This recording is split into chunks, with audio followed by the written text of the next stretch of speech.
It's intermission time. It's great to get out to the movies. So I'm Megan Braun, and I host this podcast called Intermission, produced by The Synagogue. And today we have Georgia Bernstein and Cemre Paksoy here with us today, and we'll be talking about their film Night Nurse. We'll get into it into more detail later, but can you two just intro yourself and tell me like super brief about Night Nurse? So I'm Georgia. This is Cemre. I should have said that. Yes. And I wrote and directed and produced Night Nurse. It's an erotic thriller about a young nurse who starts working in a remote retirement community that's being plagued by a series of perverse scam calls. And she starts to think that her patient, who is this alluring older man, may have something to do with it. And we just premiered at the 2026 Sundance Film Festival, the last festival. Oh, yeah. The last time in Park City. Fun. Had you guys gone to Sundance in Park City as like a viewer before? No. We both had never been. It's like a dream of mine, and I'm like, I've really fucked up. Like, that was the last one there, you know? We both had never been. I had never been to Park City, and I had never been to Sundance. Mm-hmm. It's my first feature. Which is so sick. Your first Thanks. feature and you're at Sundance. Like, Thank that's pretty you. epic. And yeah, I mean, so we spent the whole first weekend like basically being like, where are things? Like we probably should have like, in hindsight, it would have been nice to know where things are, Yeah. but you know. Did you get to see cool movies? We did see some cool things, but you know, actually the thing about Sundance is it's really hard to see things. Yeah, like they sell out or something. Like everything Things sell out really, really fast. That's and we what weren't I've heard. prepared for Competitive. that. Yeah.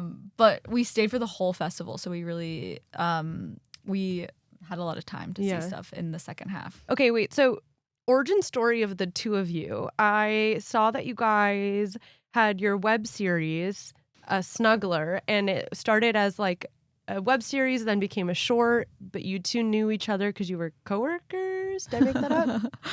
I We love met the first. idea. I love the idea, but we actually met in first day of college, Oh, cute. First Yeah. day. First which is actually day. co-worker in the sense of students. And now you're kind kind of of a coworker, coworkers. yeah. I think I just added that because I actually don't think I wrote coworker anyway. No, but I love that. Wait, Cemre that's- is my coworker. Yeah, we are coworkers.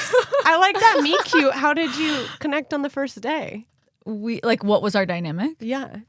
I don't remember. We were in the same orientation group, which Yes. feels funny, but I think I will say the truth of our origin story is that we didn't like see each other and like, you know, be like, oh my God, like, yeah, that's this true. person, like we didn't like slowly walk toward each other like this is my person, but we now hang out like every single day.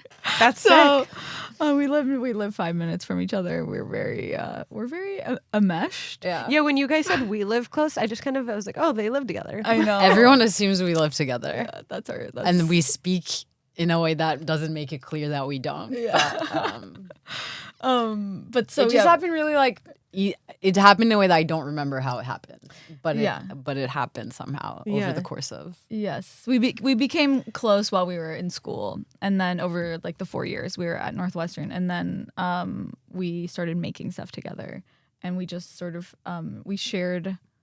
I think we shared just like a similar sense of taste. Yeah, and maybe like this gonna. I don't know how this.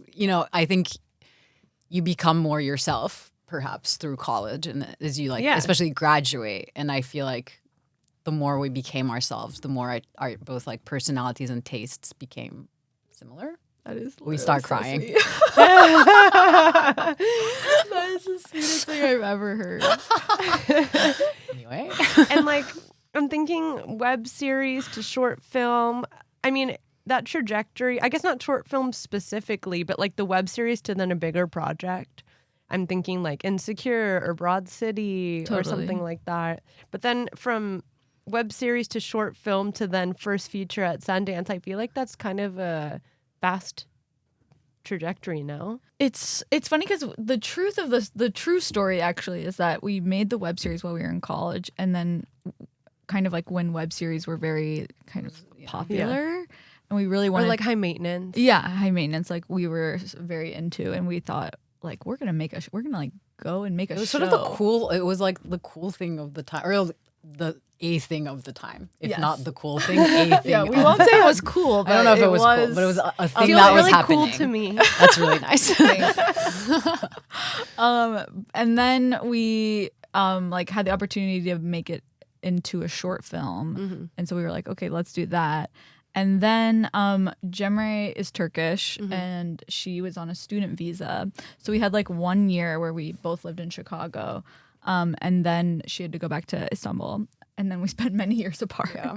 So during that time, you know, there was like COVID, lots of life things. Yeah. And then I was writing this feature, and I was writing it for Cemre, of course. Did you know this was happening? I did, but I didn't know the details, or I didn't have a visa at the time also. So Yeah. we had to get a visa for the movie, actually, which Yeah. was like, So it was a big part of making was the a- movie. yeah. It was getting this visa together. and as if, you know, maybe the only thing harder than making an independent feature is getting a visa.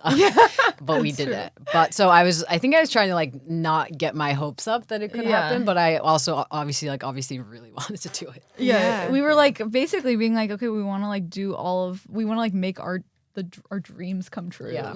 It was very ambitious. Yeah. And so I understand why you had that attitude, but I feel like I was sort of just like, this is gonna happen no matter what. And so yeah, then we put the film together, and we filmed it in October of 2024. Right? Yeah. Cool. Okay, so like I said, we'll have a section dedicated to the film later, but to get us started, a film we ask everyone that comes on the show, no right or wrong answer.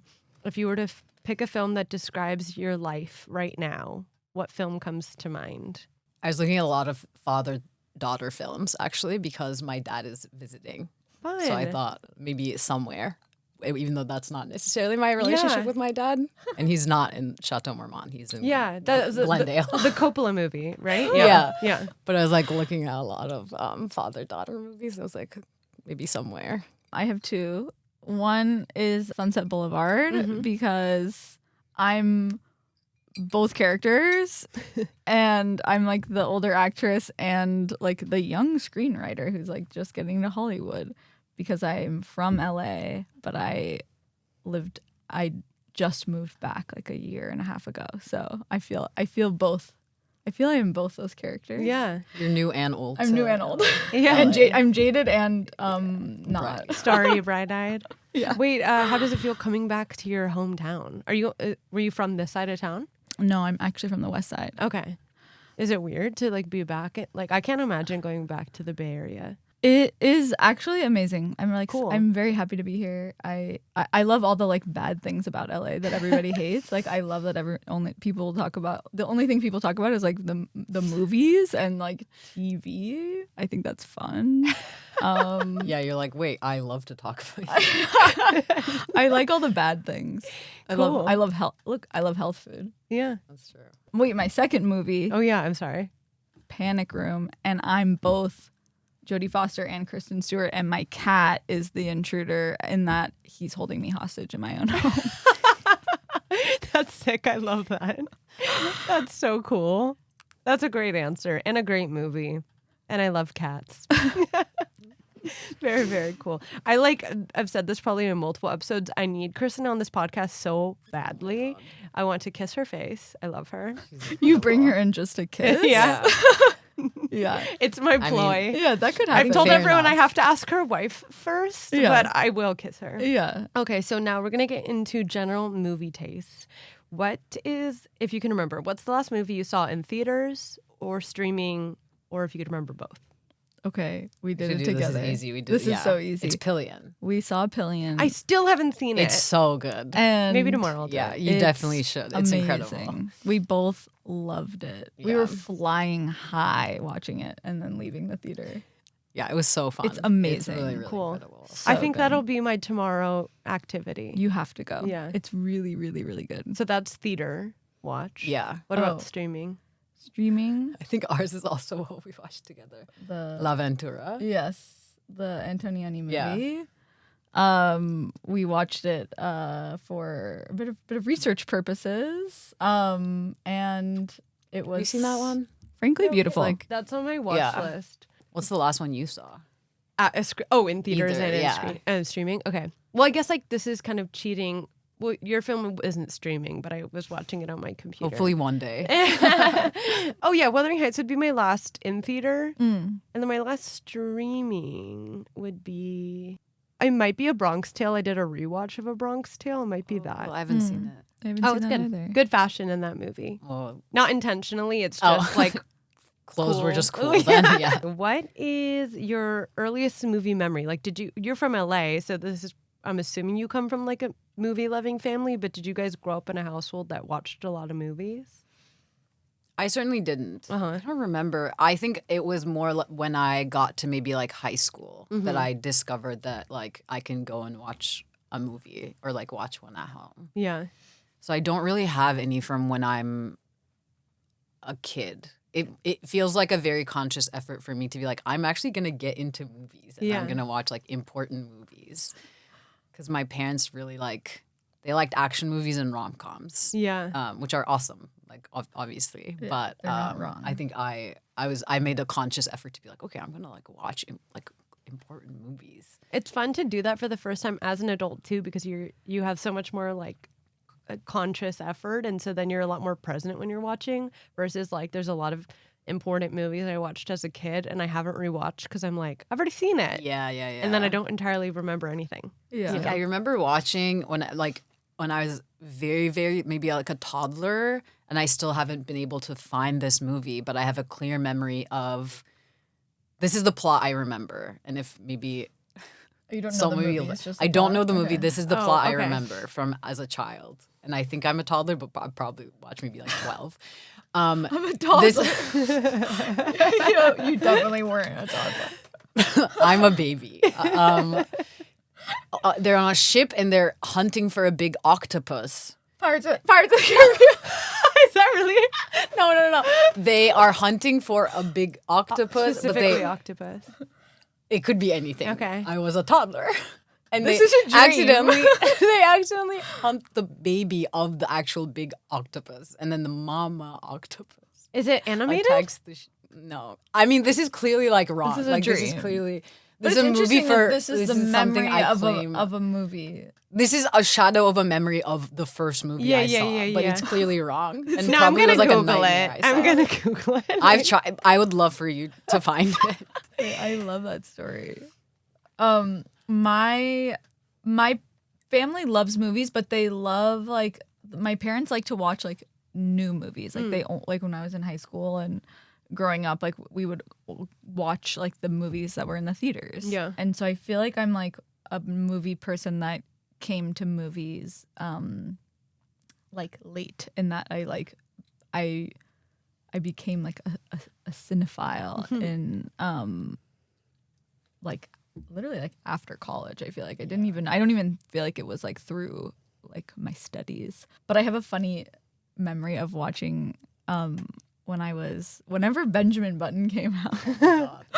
I remember I have this story that I like to tell because when I was watching the movie, I must have been like in high school or something. I don't know what year that came out. And I got a feeling in my left ring finger.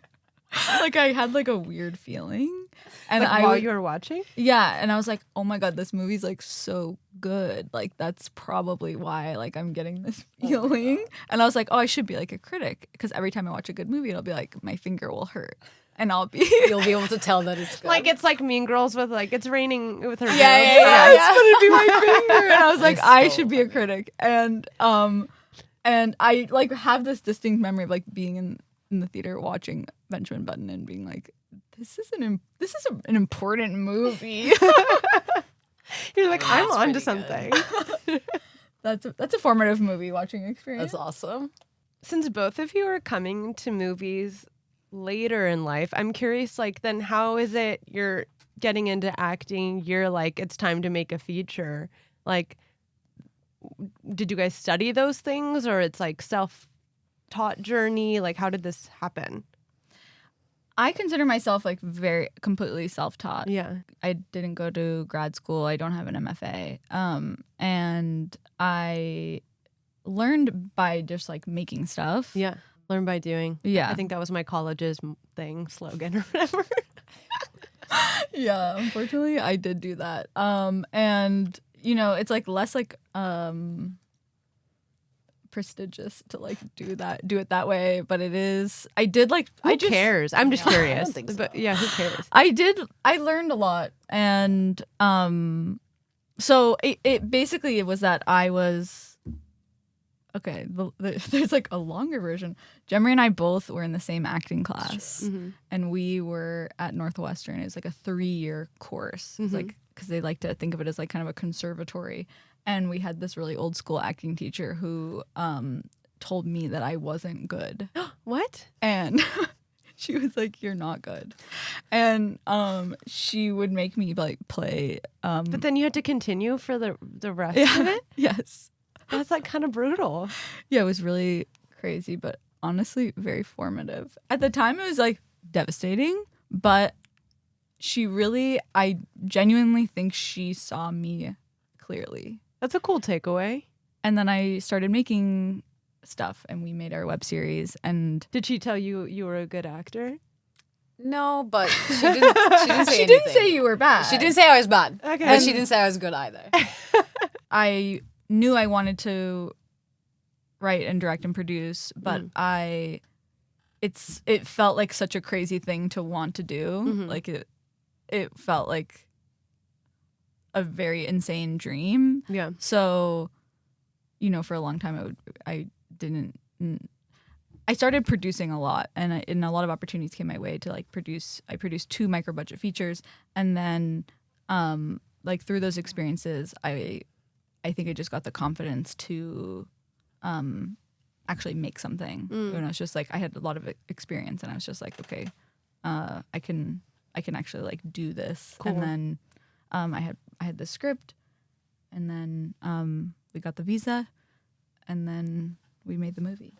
Fuck yeah. Because this movie is like exotic thriller, that kind of vibe.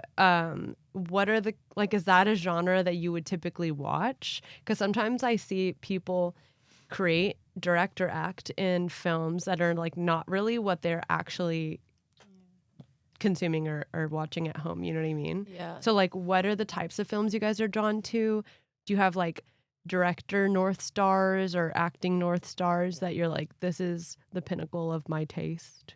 I think I love like a yearning movie more so than specifically like. I mean, I love erotic thrillers, but I think more like, more specifically, I love a yearning movie. I think it's like one of the most cinematic That's a great answer. emotions. I do love erotic thrillers. I would say it's actually one of my favorite genres. It's really I would say it's one of my favorite genres too. Of course, I watch like everything, but my favorite. Well, okay, one of my favorite filmmakers is Catherine Breillat, who's I feel like she does like psychological dramas, and then some of her films have like genre elements in them. But she's like not a genre filmmaker. She does not like her films aren't like erotic thrillers, but they are very erotic. For Night Nurse specifically, some of my inspirations were Cronenberg. I was looking at the Letterboxd comments, and there was like a good amount of that. I feel like Yeah, Cronenberg's Crash specifically is like a big reference. I love how he eroticizes something that's not typically eroticized. I love how he does pacing and performances. I love all that. because this is your first feature together. Do you guys see yourselves staying in this lane? And like you said, the director that you admire is not necessarily a genre director. Like, what do you two have plans to continue down this path and like go with that momentum? We are writing another project, a feature, and I think we both are interested in. Like I can see you doing like a different kind of erotic. Like I can see you directing something that like has elements of like a dangerous relationship, or like yearning and like mystery or whatever, but it's not so like exactly, and take different elements of the genre or like influenced by like if Night Nurse is influenced by erotic thriller plus like something, it could be like erotic thriller plus whatever. Noir, neo-noir. I think it's like erotic thrillers actually like can be kind of broad. Like it's like a broad umbrella. Like like Basic Instinct is an erotic thriller, and then like In the Cut, Jane Campion's In the Cut is an erotic thriller. Crash is an erotic thriller. I actually think Exotica, which is another influence on Night Nurse, the Adam Agoyan movie, it's not technically an erotic thriller, I don't think, but there's just like, I do think yearning is like the perfect, if there's yearning, it can have this like erotic thriller element. And then I think like what makes an erotic thriller really fun is when there's like an element of taboo. And in Night Nurse, that's the young nurse who's falling for her patient who may or may not have dementia. So it's like taking an age gap movie and like putting it to an extreme. Yeah. Okay, I think that's a good transition to then get into Night Nurse specifically. This story to me feels like such an interesting topic. How did it come to be? The idea came from my... You were really into someone at an elderly home? A personal... It's a personal story. I had a crush. It's actually really autobiographical. It's always an easy joke to make. But my grandma was scammed by the scam that we see in the movie, which is not a spoiler because it's like at the opening of the film is the phone call. The phone call. So my grandma was scammed by somebody pretending to be my brother and saying like he had been in a terrible accident, he needed help, he needed money. Oh, that breaks my heart. And she didn't go through with it. So don't be sad. But I always had these scammers just in the back of my mind because I thought it was so theatrical and so strange that there were people that were calling people and pretending to be their grandchild. And it just felt like a very strange crime. And so I wanted to twist it into an erotic thriller. And then also at the same time, I was at the tail end of a long relationship. And so themes of like codependency and caretaking were things on my mind. And so nursing felt like an interesting container for like all these ideas. Definitely. This is such a tangent, but that scam specifically I was made aware of because I am very, like, some people are right brain, left brained. I have like my cinephile brain and my trash TV brain, and I am a Housewives viewer. And I don't know if you guys have ever seen Housewives. Have you? But I'm doing Vanderpump Rules at the moment. Oh, okay. So I will transition perhaps when I'm done with that. I have recommendations, but specifically the Salt Lake City Housewives, Jen Shaw.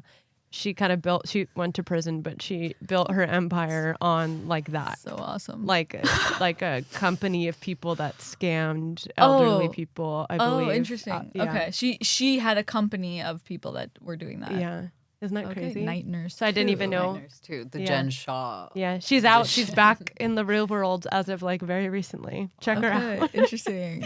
You touched a little bit on films that influenced this movie. Did you have films that inspired how you wanted to act and behave? And sometimes I'll see when I have like a director and an actor duo come on the podcast, the director sometimes like gives the actor like an assignment of like films to watch. Did you guys kind of have that talk?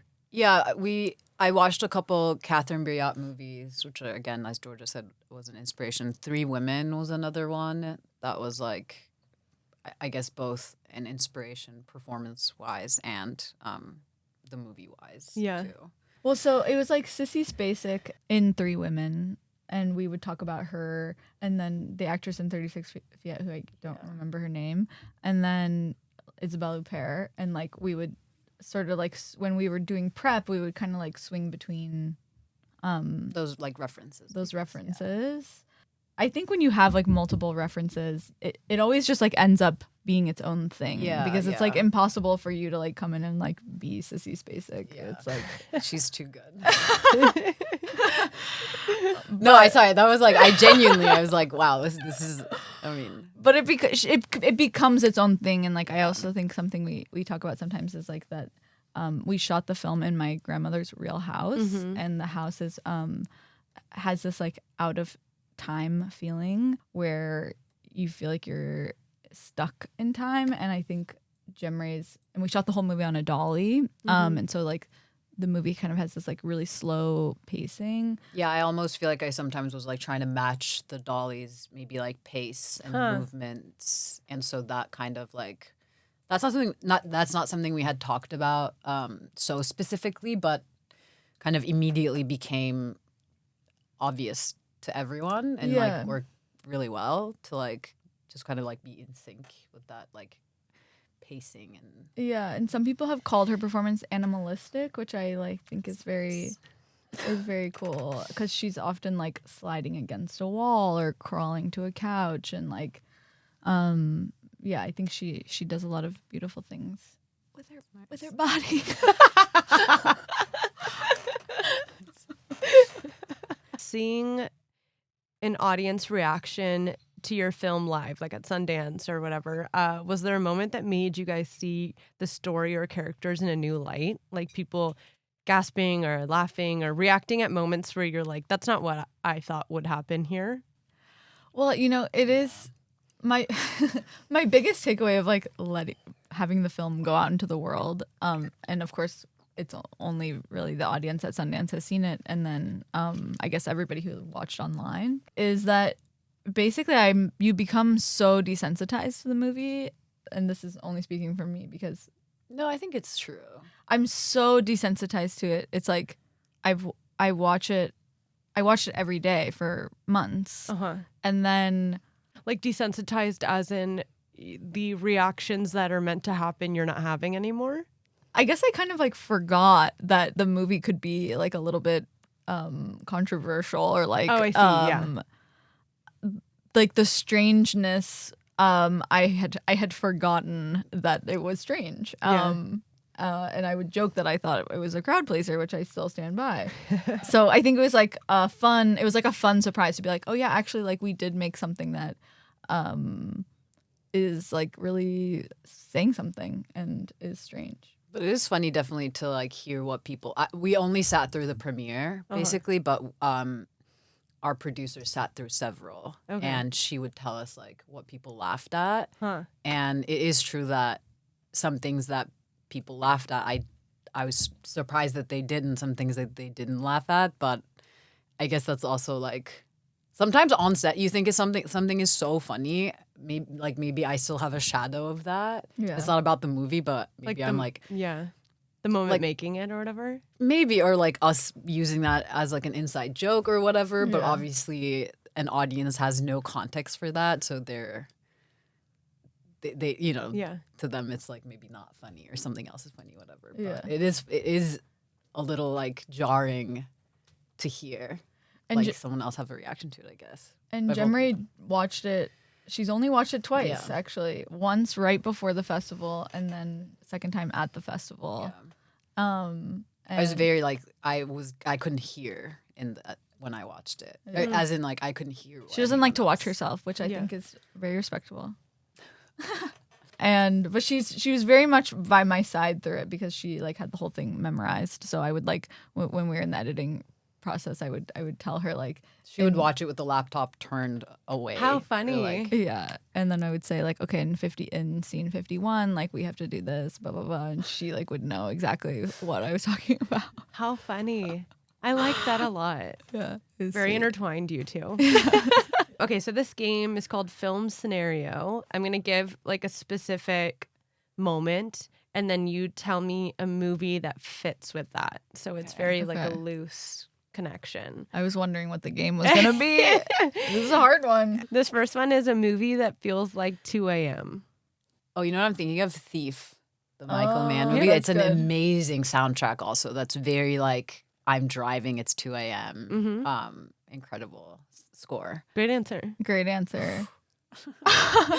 Okay, the first thing that popped into my head, which is not really a good answer because it's actually like quite a daytime movie, but Rotting in the Sun, because it's so like debaucherous. I think that's a 2 a.m. movie in the sense that like you came home from the bar and you're like drunk, 5 a.m. It's like a 5 a.m. movie. And you want to like watch a movie. Yeah, you put it on it. Yeah. And spiritually 5 a.m. Yeah. 2 to 5 a.m. You can watch Rotting in the Sun. A movie that feels emotionally invasive. You know, something that I'm thinking of, I know you saw Mysterious Skin at Sundance, and I don't know if that counts, but I remember that being a movie where I thought this is an incredible movie, but I actually can't rewatch it. So maybe, I don't know if it is really emotionally invasive, but I remember it making me feel like I'm really glad I watched this, but I don't know if I can watch it again. Like Crank?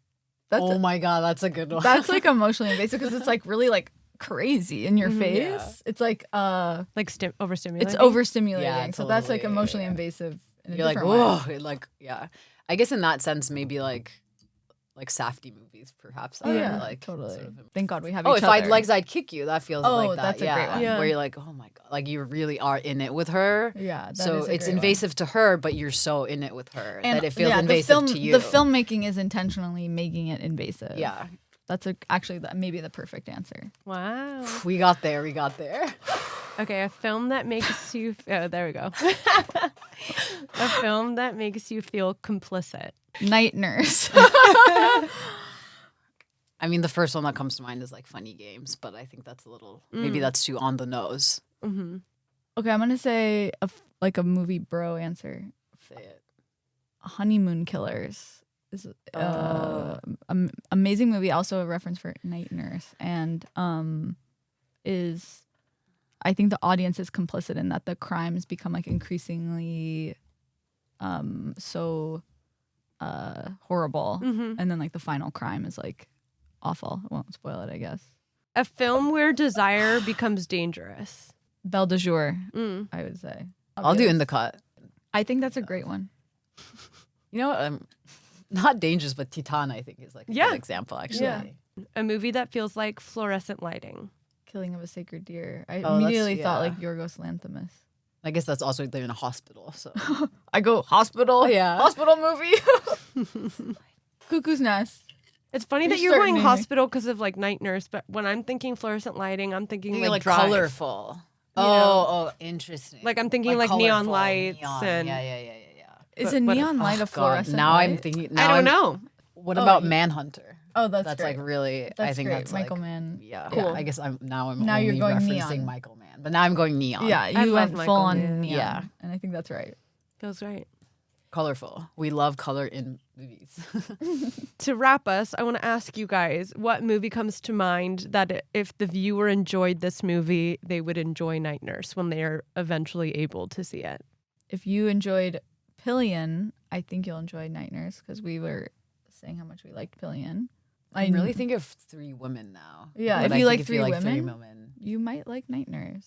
If you I like think- Crash, Cronenberg's Crash, you might like Night Nurse. Sick. I love it. You should follow Night Nurse on Instagram. Night Nurse movie. Night Nurse Movie. At Night Nurse Movie. You can follow me at Georgia Bernstein or Cemre at Cemre. With, I believe 11 R's. Try to spell that. I dare you. CEMR, several R's and then E. You'll find it once you get to Night Nurse Movie. It'll lead you to us. And we'll keep you informed on when you can watch the movie, which Very will be cool. out soon. Very cool. Okay, well, thank you for coming on, guys. Thank you so much for having us. This was so fun. Yay. Good evening. If you enjoyed this episode, be sure to leave us 5 stars on Spotify, Apple, or wherever you get your podcasts. To stay in touch, follow our Instagram page at It's Intermission Time and share with your friends. As always, Intermission is produced by Jazeel Chu and Olivia Dean, and of course, hosted by yours truly, Megan Braun. This episode is brought to you by The Synagogue.